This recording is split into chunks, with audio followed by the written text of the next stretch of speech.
Hello, welcome to another episode of the Benchwarmers. I'm Matt, here with my co-host Ryan. Hey guys, welcome to the 17th episode.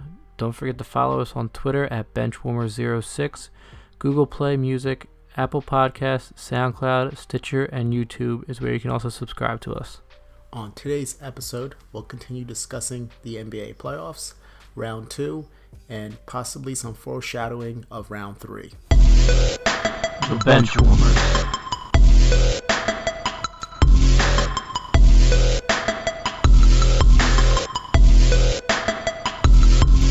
So on to the NBA playoffs.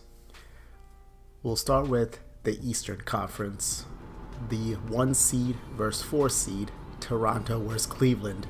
This series is already over, which is sad because the 1 seed lost to, well, the guy that we talk about every week, LeBron James. Another takeover of epic proportions. Cleveland just dominated Toronto. Basically, we might as well call LeBron like the mayor of Toronto because he kills them every year in the playoffs. I have to say, I'm very disappointed in Toronto. Lowry and DeRozan. I think I saw a stat that if you combine both Lowry and DeRozan's stats, LeBron basically superseded both of them together, which is ridiculous. So, and I think Dwayne Casey, the coach of the Raptors, deserves to get fired after benching DeRozan, their best player, in game. Was it game 3 or game 4, Ryan? Game 3, I think it was. Yes, you're right, because that's the game that LeBron hit the game winner. They came back, and still LeBron took their heart out and hit that crazy shot. So, Ryan, any other thoughts on this series?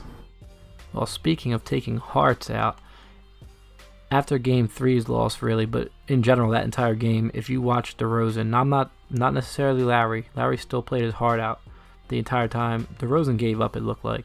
I'm extremely disappointed in him in that aspect of it. You know, yeah, you lost, but you at least got to get one out there. You got to still play your heart out, whether you're losing or not. You got to play to the end. And maybe Casey saw that in DeRozan, which is why he pulled him. He got a technical foul in the first half of last night's game, I'm pretty sure, if I remember correctly, or maybe it was one of the other games. But like you, me and Matt both said that Toronto was going to win this one. I think I said 4-2. I said 4-1, and Matt said 4-1, maybe, last week. John, I remember what you said on this one, but we both pretty much said Raptors were going to win this series because of how bad Cleveland was playing. And Cleveland must have hurt us because that entire team showed up to play against Toronto. Not just LeBron James. It was not just up to LeBron James. Yes, he hit some game winners and some key shots.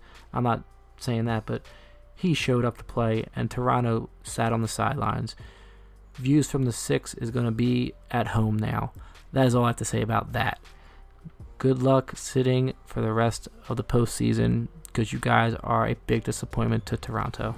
Yeah, like you said, Ryan, boy, were we wrong. We thought Cleveland was going to get destroyed. It ended up being the other way around. I think J.R. Smith ended up shooting over 75% from 3-point range this series, which is unheard of. It's like we insulted him last week, and he's like, all right, well, I'm just not going to miss for the next week. So, props to Cleveland. I think this might be the first time that a 1 seed loses or gets swept before even the conference finals. This is, I don't know what to say. Oh, the other stat, I forgot to bring this up, Matt. Sorry. The Toronto Raptors only have 1 win against LeBron James teams in the entire playoffs. That's another stat that's just insane to think about. You have 1 win your entire... Is this all time? Yeah, of all time against the LeBron James teams. They have 1 win. I think it's 27-1, I think the stat was, or 20-something-1. So going into the series, it was not looking good for them, and it continued down that path. Yeah. Well, moving along to our home team, who continues to disappoint us. Once again, were me and Ryan wrong again. We expected the Sixers to dominate the Celtics, who were down their 2 best players, and we expected our best players, Simmons and Embiid, to take over. Well, currently they are down 3-1. That's only because they won their last game. I mean, I honestly thought they would get swept because they looked horrible all series long. Granted, they probably should be up 3-1, except for some choke jobs here and there. But Brad Stevens, he's done a heck of a job coaching the Celtics team. Sometimes I think Brad Brown is a little over his head, but, you know, I'm not going to blame him too much, but I guess sometimes you got to just realize who you're playing against. You can't leave Al Horford wide open. You can't leave. I mean, if Rozier just in this playoffs, he's been killing it. You can't just let him go free. I understand Tatum's good. You know, he's a good ISO player, so it doesn't really matter who's really sticking him. He's going to get his shots up, but I guess I wish they had a better defensive scheme, because when all falls apart, like, the rotations don't look good and the Celtics get wide open shots all day long. I mean, I don't know what to say about that. And on the other end, the Celtics defense, it looks like they're just locking everybody down. Simmons, we know, can't shoot, so kind of that plays right into their defense, and they leave Embiid. They kind of just guard him with one person, either Aaron Baines or Horford or Morris. They kind of just let one person guard him, and, you know, if Embiid could score, let him score, or otherwise they're not going to let anyone else beat him off of a double team. So, I mean, clearly their scheme is working. They're up 3-1. So, I mean, overall, I'm very disappointed in how this series is turning out. I'm hoping we can make a comeback, but I'm not getting my hopes up. So another stat, I don't remember what the full stat was, but it was 129-0, I think, in a 3-0 series for the Sixers, and ended up winning. So the fact that they won one game, nice stat breaker. Like you, I'd like to see them continue on this winning streak. Yes, they should be up 3-1 to the Celtics, but like I said, some choke jobs. I know we anticipate a lot more out of these rookies than what they can actually produce. We thought Giannis was going to do a lot in round one in that game 7, and he disappointed, and we shouldn't have seen much better from Simmons and Embiid, who, you know, still young players in the game. And that's another thing. I think we overestimated on them as well. Not that they shouldn't have performed. It's just, you know, we overestimated them. You saw some stupid plays in Game 3 at home that brought into overtime. We had it won, and stupid passes. Game 2 in Boston, you had Simmons on the bench for 12 minutes, and then you decided to bring him back in because we're winning, when the plan should have been just to keep Simmons on the bench the entire time, because he was one of the biggest problems in Game 2. I'm going to blame a lot of it on Brett Brown as well. I still don't think he's a good coach. I have not thought he's a good coach from the very beginning. You know, it's been dumb luck. Yeah, they went on a 16-game winning streak, and everyone's like, oh my gosh, coach of the year, No, they went on a 16-game winning streak because they played garbage teams for the most part. They had 2 rough matchups, and they came out on top. Pure luck. It was not because of coaching, because of Brett Brown. You look what they did in Game 4, sitting who I thought all season and all playoffs has been overrated in Covington, and they sat him, and McConnell started, and he actually played defense and played offense and passed the ball, and they won. It was a miracle. Legend. TJ McConnell is a legend. Let's not forget that. They were chanting him at the game all night yesterday. So, and he played like a legend, and he proved it. You know, he was the X factor that we needed in that game, and it was what we had in Game 2 that we blew because of stupid coaching. And blowing Game 3, that was just, it was an all-around mess. Between, I don't know what happened with the Redick pass, if Simmons was supposed to turn around and he forgot, because as you saw, he ran into Embiid and knocked him over. I don't know what happened in that game. I cried myself to sleep. It was just a sad game it still kills me to think about. But yes, they're up. They have one win. Odds are stacked against them, but odds have been stacked against them all year for the last 5 years, and they've turned around and proved it right. So I can only hope, as a Sixers fan and as a basketball fan, that they can turn this around and come home on Friday and go to a 7 games.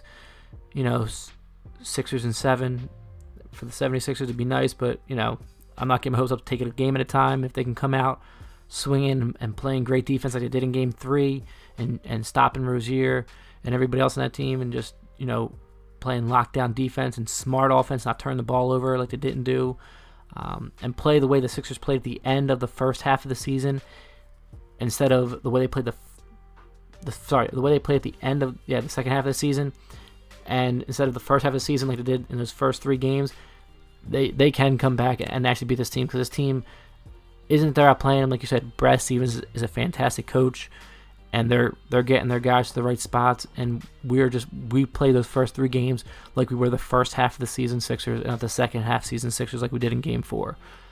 So, I can hope and look forward to a possible 7-game matchup with this team, and we can come out on top, but odds are stacked against us, so we'll see what happens. Yeah, I'm hoping like the 2004 Red Sox when they were down 0-3 against the Yankees, and I'm hoping some kind of miracle like that happens. Maybe TJ McConnell is our savior, and he leads the team to the greatest comeback in Sixers playoff history. Hell, in NBA history at that point. This is true. On to the West. And let's look at Houston versus Utah, who Houston just defeated Utah right before we started this podcast tonight. So congratulations to Houston. In 85 games prior to this, Chris Paul had not made it to a Western Conference Finals, and he went off in the fourth quarter with 18 points and pushed this team to advance to the Western Conference Finals. So congratulations to Chris Paul on his first advancement to the Western Conference Finals and the Houston Rockets. This series was a great series. Houston played a solid game. We set a 4-1 series on this one, and that's what happened. Utah did show up one game, and Houston didn't. If it wasn't for Chris Paul, they would have lost this game tonight because Harden played terrible. I mean, it was a great series, a great game. Honestly, tonight's game was great back and forth. Unfortunately, Donovan Mitchell got hurt, or fortunately, depending on how you look at it. But you never like to see someone get hurt, especially a rookie of his caliber. You would have liked to see them win that with him in the game. But Chris Paul, I mean, he hit a fadeaway with, I don't remember who was in his face, off the backboard with 0.2 seconds left on the shot clock, for Christ's sakes. I mean, he was just on fire. His heat check was not stopping, and he was determined to get to the Western Conference Finals. So congratulations to him. And like I said, Utah, had a good run, and maybe they'll add some pieces to the team next year. And with Donovan Mitchell, the young rookie he is, and Gobert and everybody there, they can put a solid run at it next year. But all in all, Houston was definitely the favorite in this when they proved that they deserve to be in this Western Conference Finals right now. Yeah, I mean, we called this one. I mean, we knew Rockets were going to beat Utah. I mean, Utah was I have nothing but respect for Utah. I mean, they're a young team. They're coached very well. But Houston is just clearly better than them. And they showed it by winning the series 4-1. Like you said, congrats to CP3 for finally advancing to the conference finals. I mean, he's one of the best point guards I've ever watched, so I'm surprised it took him this long to get here. But, hopefully he could continue the success. But the Rockets, the way they play, I feel like it's going to be hindered at some point, because it's clearly Harden gets the ball, does something. CP3 gets the ball, does something. If whoever they play next, or whoever they play in the finals, is able to shut either of them down. I mean, like you said today, Harden didn't play so well, but luckily CP3 saved them. Like, if, let's say CP3 was off today too, they're going to lose. That's not a way a great team plays. So you can't, granted, they're a good team, but they're 2 great players. But if for whatever reason those 2 players are off, if you're guaranteed to lose, I think that's going to be a bad recipe, because Golden State, if they do end up winning that New Orleans series, I think they are the team that's going to be able to shut down Houston, because of the fact that they have way too many guys that could guard CP3 and Harden. They could throw different looks at them, and I think that's where the issue's going to arise for Houston. But, I don't want to go negative on Houston. They did just win a series, and it is what it is. They played They played well enough to beat Utah. Well, they dominated pretty good. But I did want to mention one thing, Ryan. I read an article today that compared Donovan Mitchell to a young Allen Iverson.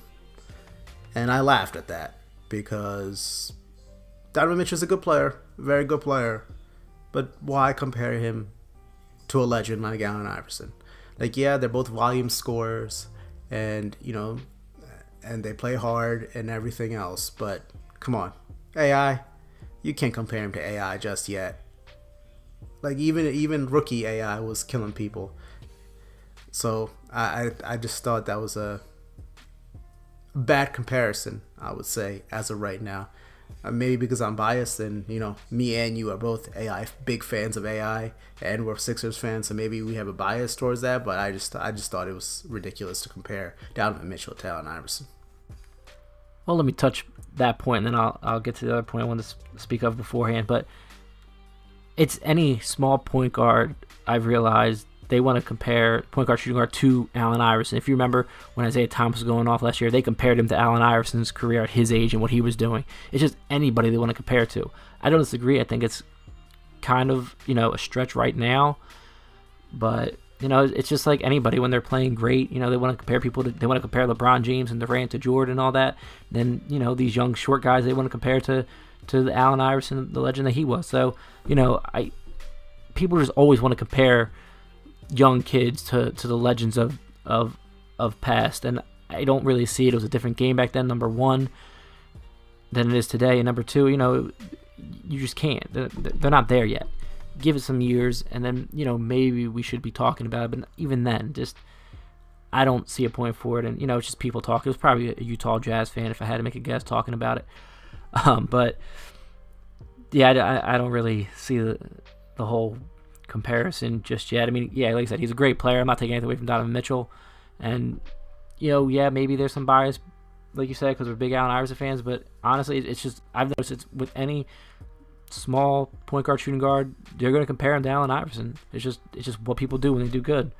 But to your other point that you were making about Houston, and if they do play Golden State, since Golden State is actually winning their game currently right now against New Orleans, and they were to shut down those two guys, listen, you're forgetting about Trevor Ariza, who played a good game too against a good series against Utah this series, and he's a 3-point shooter on that team, and they were this season the number one 3-point shooting team. We're in the top 3. I know for a fact. They were leading it for the longest time. So they have other guys who can shoot the ball on that team, not just those two. Yeah, those who control the ball, but they pass out a lot to those other guys. And also, you can't forget Capella down low. That man is playing like a beast right now. I listened to the halftime, and Shaq was saying he's a top 5, top 6 center currently in the NBA. He had 5 blocks, I think, in the game tonight. He's a force down low. I'm not sure if I'd say he's that high on that list as Shaq is, but he's a big force down low with to compete against these guys. Now, I'm not gonna lie, the smallest guy on the Golden State starting 5 is Curry at 6'3", and the rest of the guys are 6'6" and above. So that height is going to be a little different for them. But that's basically Houston's lineup too. I think that'll be a great series if that's what it turns out to be. But because they said they don't just rely on CP3 and Harden. Yeah, they're the main two guys, but CP3 is always looking to pass that ball if he's not not on. And I don't think that's going to change for him. Yeah, I mean, I see what you're saying. I'm just saying, like, if the opposing team's able to lock down CP3 and Harden from playmaking, there's no one else to make plays. Like Ariza, Gordon, Capella, whoever you want to say, they can't create shots for themselves. They need guys to set them up. So I'm saying. Oh no, I agree with you there. It's no different than like the Sixers. Like if Redick and Bellinelli, like they have to get the passes to them. So that's kind of what I'm saying. If you lock down CP3 and Harden, the other guys are now going to score by themselves. They're not ISO guys like those two. So if they're not kicking it out to them, I don't see them scoring much. At least not as efficiently. Yeah, true. Yeah, fair point. Yeah, I thought you were just pointing at the fact of shutting them down offensive wise, like scoring wise, but not passing the ball and creating their own opportunities. But that's true. They can definitely. I mean, yeah, definitely happen. I mean, Golden State. I mean, especially Golden State. That team's just long overall. Like they have way too many guys who could just close out in the passing lanes. I think it's gonna be tough because I mean, obviously you have Clay, KD, Draymond, whoever their center is, either McGee or Zaza. Then you got Iguodala. Who else? I feel like 45 guys who are like all like 6'8". Yeah, like, they got some big guys on that team. So I think that's the main reason why I'm saying I think it's going to be difficult for the Rockets to do what they want to do. Not to say that they won't. I mean, like I said, they're a good team and they have great players. But I'm just saying, on the off chance that both players are having a tough time, I don't know who's going to be able to step up. Oh no, I definitely agree with you on that part. So speaking of Golden State, let's get into that series. So we said Golden State was going to sweep these guys, and I still think they should have. I don't even know if they showed up for that game that New Orleans did win, and they are currently beating them 39-32. Golden State all around. I don't see New Orleans coming out on this one like we just talked about. These guys are long, they're big, they can all shoot the ball. You know, New Orleans doesn't have that as much. I know they got guys who can shoot here and there, but they don't have a big team in the starting five, and then to relieve these guys. Like you said, they're all, like I said, they were showing the starting five. 6'3" is Steph Curry, and then 6'6" and up is the rest of that team. So, you know, this should be over tonight, and we should see what we're predicting as Houston Golden State. But all around, I mean, Golden State has just put a whooping on New Orleans like we anticipated. New Orleans, yeah, they swept, in the first round Portland, but they're no match for the Golden State Warriors. They haven't been, they got their big guys down low, and that's really where it's at. But outside, they can lock down their playmakers, which is what they've been doing, and they're not able to get the passes out, as Matt was just saying that they can do to Houston. They're doing to New Orleans. Now, I'm not comparing, Rondo and the legend Drew Holiday, as we talk about, to Chris Paul and Harden. Nowhere near on that level, but, they are showing that they can do it with these two guys who played a phenomenal first series. And, they're pretty much shutting these guys down for the most part when they want to play hard. So, I mean, like I said, Golden State's been playing a phenomenal series, and, I see this game being over tonight. Yeah, I mean, like we mentioned, like Davis is a great player, but you could see how hard it is to score against Golden State. Even if you are a great player, they just have too much length. So that how he was killing the Blazers last series, he's having nowhere close to as effective domination. Like, all his shots are tough. Like, he has to work for everything. I mean, if that's the case, they're just not going to win. And, I mean, like you mentioned before, like Rondo and Drew, yeah, I mean, they're good players. Of course, Drew he's a legend, like we always say. But I don't know how far they're going to go because of the fact that they can't effectively score against Golden State. All right, so I'm going to get into my hot topic. I'm gonna throw just a double hot topic in there just because, we talked about some NHL stuff, so I just wanted to, give you guys a follow-up on that. And since we're talking about basketball, let's talk about the Knicks, who hired Fizdale as their coach, who was Memphis's coach last year and into, I think it was 13 games this year before they fired him. And they interviewed a lot of people, the Knicks, one being Mark Jackson, who I thought would have been a great fit in New York. And somehow they didn't hire him and they went with Fizdale. No disrespect to Fizdale, but I think the Knicks organization and management were wrong in this pick. I think that they wanted to get somewhere. I think Mark Jackson was the guy to do it. He can scout players out. He's a player's coach, and like I said, he's the reason that Golden State has the players that they have. He scouted these guys out, got them there, put them in his game, and showed them how to play the game as a team. And yes, Kerr came in and has gotten them there, but Mark Jackson's the one who started this team. So I think Mark Jackson would have been a better fit there. But the Knicks went with Fizdale. They saw something in him, I guess, more. He was, I think, it would be just over 500 with Memphis and taking them to the playoffs. I think the previous year, but that they saw something in Fizdale that was going to get them there. So good luck to Fizdale and all that. I think in the scheme of things, I think it was the wrong move for the Knicks. And then the other part of what I want to talk about is the Pittsburgh Penguins lost. Thank you, Washington. And the Vegas Knights are continuing on as well on their side. So let's go Vegas Knights all the way. Expansion team. I'm excited, rooting for them, and I want to see them finish them off. But I'm so glad to see that Pittsburgh is knocked out of the playoffs finally, and they're not going for a three-peat. And I was just tired of seeing those guys after knocking off our Flyers. So that's all I had to say about that. So I guess I'll first comment on Ryan's first hot topic of the Knicks hiring David Fizdale. Well, I think he's a very good coach, but I think he's going to need more people. Like you said, the first year in Memphis, he did take him to the playoffs, but that second year, I think there was a lot of injuries, and so I don't know if he was the one to blame for them doing so poorly.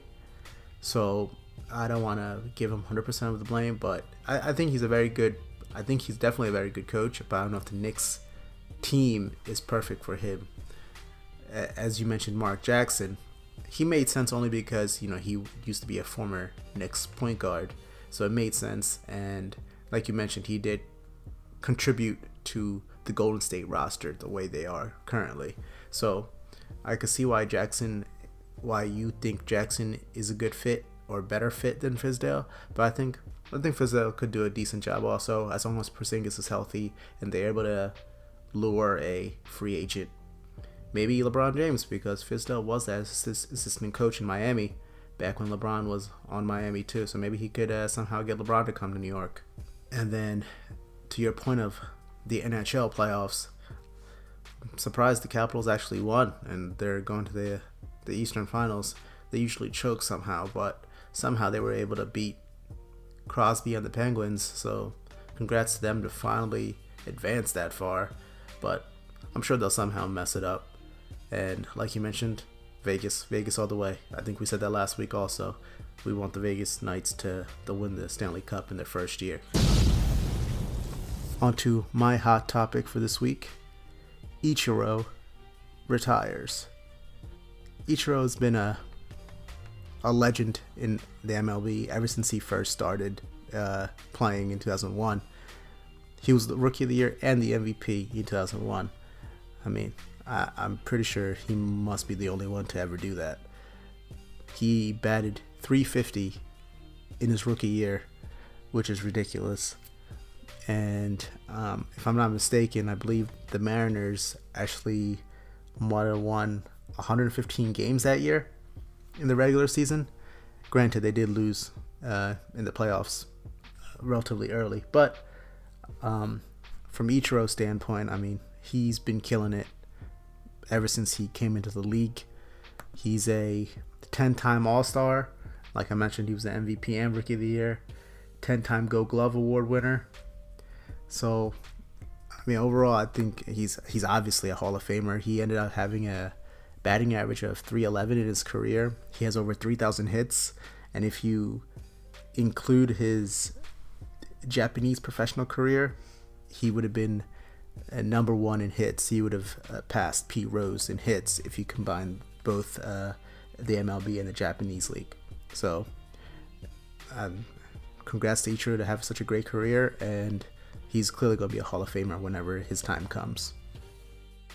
So just to note, I just looked it up. Fred Lynn was the only other player to win Rookie of the Year and MVP in the same year.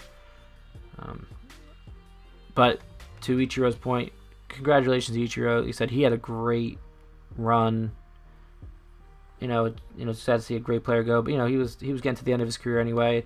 Pretty sure he just turned 40, so he's been playing for a long time. They said he played in the Japanese league and then came over to play in the major league. So, 44. I apologize for that.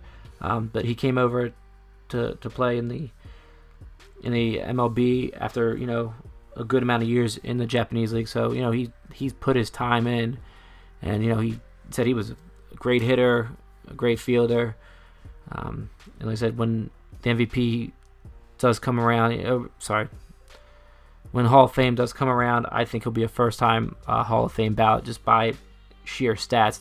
The man was a beast on the field and even in the Japanese league. So if you put those two together, he had more hits than anybody. So it was a great career for Ichiro. Congratulations to him. Yeah, just a couple records he broke. He has the most hits in a season, 262, and he has 10 consecutive 200 hit seasons. So, like we mentioned, he's a clear-cut Hall of Famer, and I believe the Marlins hired him as a front office guy. So. Oh, even better. So I didn't know that. So good for him. Yeah. So I mean, he's not going to be leaving baseball completely, but his playing days are over.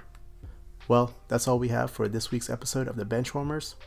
Once again, you could follow us on Google Play, Apple Podcasts, SoundCloud, Stitcher, and YouTube. And please follow us on Twitter at Benchwarmers06. Until next week, thank you. The Benchwarmers.